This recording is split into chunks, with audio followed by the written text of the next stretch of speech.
करवाई गई, लेकिन नीचे से बॉल टिल्ट निकला और बॉल जो है उस दिशा में निकला। जो पाइलिंग करवाई थी दोनों के डायरेक्शन अलग अलग रहे, उससे हमको काफ़ी दूरी तक जो है पत्थर की डिगिंग करनी पड़ी और हमको 8 फीट की जगह हमको 12 फीट खुदाई करनी पड़ी। लेफ्ट राइट में भी थोड़ा वाइड एरिया लेके चलना पड़ा, उससे काफ़ी टाइम लगा और आखिरकार हम जो है विक्टिम तक पहुँच गए। सर 10 दिन का समय आप लोगों ने यहाँ काफ़ी मशक्कत की, उस बच्ची को ढूंढने में काफ़ी कठिनाइयों को सामना करना पड़ा। अब कितना समय और लग सकता है, क्योंकि लोग टकटकी लगाकर इस बेसब्री से इस चीज़ को इंतजार कर रहे हैं कि बच्ची कब बाहर निकलेगी? बच्ची को हमने लोकेट कर लिया है। अब बच्ची और हमारे सामने बोरवेल और हमारे सामने जो ऑब्स्टिकल है वो स्टोन है। उस स्टोन को धीरे धीरे करके बड़ी सेफ्टी के साथ जो है तोड़ा जा रहा है, क्योंकि उसमें स्पीड नहीं कर सकते, हो सकता है कोई इंजरी हो जाए। इसलिए हम बड़ी सेफली और धीरे धीरे करके जो है आगे बढ़ रहे हैं, जिससे कि उसकी बॉडी पूरी रिकवर हो जाए, विक्टिम तक जो है सेफली जो है हम उसको इवैक्यूएट कर सकें। जैसा कि आपने कहा बच्ची को लोकेट कर लिया है, सर किस प्रकार की स्थिति है? अभी हमको सिर्फ बच्ची दिखाई दी है, बाकी स्थिति तो एक्चुअल में मेडिकल टीम बता पाएगी कि मेडिकल टीम जो है उसका बाकी चेकअप वगैरह करेगी, उसके बाद बता पाएगी किस टाइप की। अभी हमको जो है दिखाई दे रही है और हम जो है उसकी तरफ अप्रोच करें। कितना लंबा वक्त लग सकता है? तो ये एनडीआरएफ के असिस्टेंट कमांडर जी बिल्कुल, सबसे बड़ी अपडेट है जो असिस्टेंट कमांडेंट एनडीआरएफ के योगेश कुमार जी थे, उन्होंने बताया कि बच्ची लोकेट कर ली गई है, जल्दी बच्ची को गड्ढे से बाहर निकाल लिया जाएगा। बच्ची जो नीचे गड्ढे में उतरे जो जवान है उनको दिखाई दे चुकी है, बच्ची को जल्दी उस गड्ढे से बाहर निकाल लिया जाएगा कुछ समय बाद, क्योंकि समय की अभी कोई निश्चितता इन्होंने नहीं बताई है, लेकिन कहा जा सकता है जल्दी बच्ची इस गड्ढे से बाहर होगी, मेडिकल टीम होगी। हर दिन सुन रहे हैं कि बच्ची को बाहर निकाल लिया जाएगा, आज संभावना है बच्ची को बाहर निकाल लिया जाएगा। 3 से 4 दिन तो इसी लाइन को हमको बोलते बोलते हो गया है, लेकिन आज क्या ये पक्के तौर पर माने कि बच्ची को बाहर निकाल लिया गया है? चूंकि बच्ची लोकेट हो गई है, वो दिख रही है।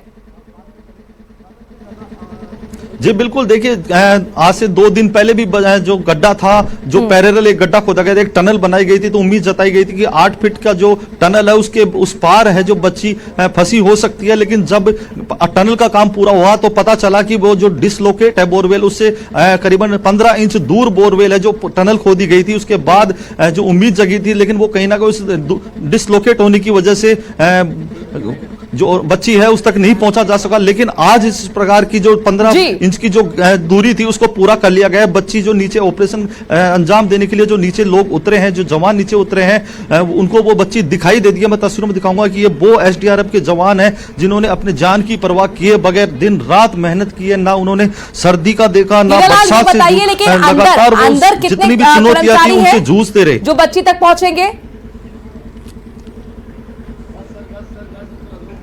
जी सवाल दोबारा दोहराएं। हीरालाल, अंदर टनल के अंदर कितने कर्मचारी हैं जो वहां पर जुटे हुए हैं रेस्क्यू ऑपरेशन को अंजाम देने में, बच्ची तक पहुंचने में?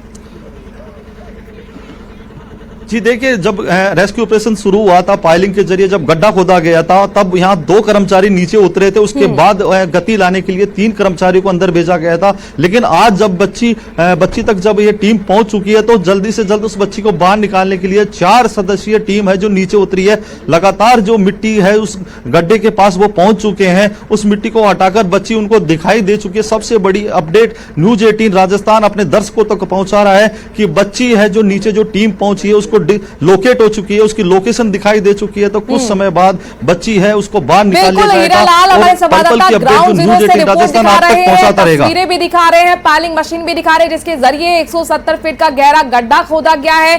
23 दिसंबर वो दिन जिस दिन चेतना बच्ची 170 फीट गहरे गड्ढे में गिर गई थी। उसके बाद से देखिए किस तरह से हर एक दिन इस रेस्क्यू ऑपरेशन को अंजाम दिया गया। 10 दिन हो रहे हैं, 10वां आज का दिन है, लेकिन अभी तक बच्ची को बाहर नहीं निकाला गया। अच्छा हीरालाल, ये बताइए परिजनों को लेकर क्या जानकारी, कि परिजन यहीं पर है, मौजूद है? जी बिल्कुल, अभी कुछ देर पहले बच्ची के जो दादाजी हैं, उनके जो ताऊ जी हैं, साथ ही आज जो पूर्व सरपंच है वो यहाँ पहुंचे थे। और मैं तस्वीर में दिखाऊंगा कि अभी भी जो लोग हैं, जो विधायक हंसराज पटेल हैं, उनसे उन्होंने बातचीत की थी। उन्होंने पूरे रेस्क्यू ऑपरेशन को लेकर जो प्रशासन की तमाम कोशिशें थी, जो जनप्रतिनिधि थे, उनका आभार जताया है कि वो प्रशासन की जो रेस्क्यू ऑपरेशन में जो एजेंसियां लगी हुई थी, जितनी भी सहायता एजेंसियां थी, उनकी जो कार्यशैली थी उनसे वो संतुष्ट नजर आए। हालांकि जो पहले जरूर उनमें नाराजगी दिखाई दी थी, उन्होंने सवाल भी खड़े किए थे, लेकिन आज जिस प्रकार की जो व्यवस्थाएं उन्होंने देखी है, जिस प्रकार से जो बात निकल के आई है, कहीं ना कहीं वो प्रशासनिक व्यवस्थाएं हैं उन पर है जो संतुष्टि जरूर जताई है। मेरे साथ बिल्कुल हीरालाल, अगर आप संभव हो तो मशीन्स भी दिखाइए और अब वहां पर अगर विधायक मौजूद है, कोई बड़ा अधिकारी मौजूद है, उनसे भी बातचीत कीजिए। जी बिल्कुल, इस समय विधायक हंसराज पटेल है जो लगातार यहां नजर बनाए हुए हैं। जब से ये घटना घटी है वो खुद भी यहां आते रहे हैं और पल पल की अपडेट जो अधिकारियों से बात करके उस बच्ची को बाहर निकालने के लिए वो प्रयासरत रहे हैं। तो उनकी जो तमाम कोशिशें कहीं ना कहीं उनकी दुआएं जरूर काम आई है, क्योंकि आज बच्ची बाहर निकलने वाली कुछ समय बाद। सर 10 दिन का समय हो गया, अब आप लगातार यहाँ आते रहे हैं, किस प्रकार की जो व्यवस्थाएं रही, क्या प्रशासनिक व्यवस्थाएं रही? पुलिस प्रशासन और हमारे सीएम साहब की और हमारे को मीडिया की और परिवार की, पूरी बस्ती की बहुत सहयोग मिला। इस वजह से हम आज कामयाब हुए हैं। सर ये लगता है कि अत्याधुनिक उपकरण अगर आप लोगों के पास होते, जो एजेंसियां काम कर रही थी उनके पास होती, तो शायद ये ऑपरेशन कब का कंप्लीट हो चुका होता। ये धरती का काम है सब, अंदर का। अब पत्थर का पता नहीं था पहले, अब पत्थर आ गया था, फिर बरसात आ गई, इस वजह से थोड़ा सा डिले हुआ है। नहीं तो डिले होने का कोई काम नहीं था। हमारे को सीएम साहब ने पूरी छूट दे रखी थी, कोई भी सामान कहीं से कहीं मंगाना हुआ आपको तुरंत प्रभाव से सीएम हाउस में टेलीफोन करो। लेकिन प्रशासनिक व्यवस्था पर सवाल भी उठ रहे हैं हीरालाल, जरा पूछिए कि क्या अब बड़े स्तर पर मुहिम चलाई जाएगी ताकि जो बोरवेल हादसे को दावत दे रहे हैं उनको ढका जाए, जागरूकता लोगों में फैलाई जाए? पूछिए विधायक साहब से। सवाल यह है कि इस प्रकार की घटना आगे नहीं हो, तो जिला स्तर पे आपके विधानसभा क्षेत्र में घटनाएं घटित नहीं हो, क्या इंतजामात अब आगे होंगे, क्या योजनाएं आपके द्वारा की जाएंगी? अब आगे हम जैसे ही मीटिंग होते ही और यहाँ पर एसडीएम साहब के साथ मीटिंग लेकर सब ग्राम सेवक को और पटवारी को और सरपंच को पाबंद करेंगे, और जो भी पैसे कमी आएगी, जो पैसा मेरे कोटे से दूंगा, और सब बोरिंगों को बंद करवाऊंगा जल्दी जल्दी।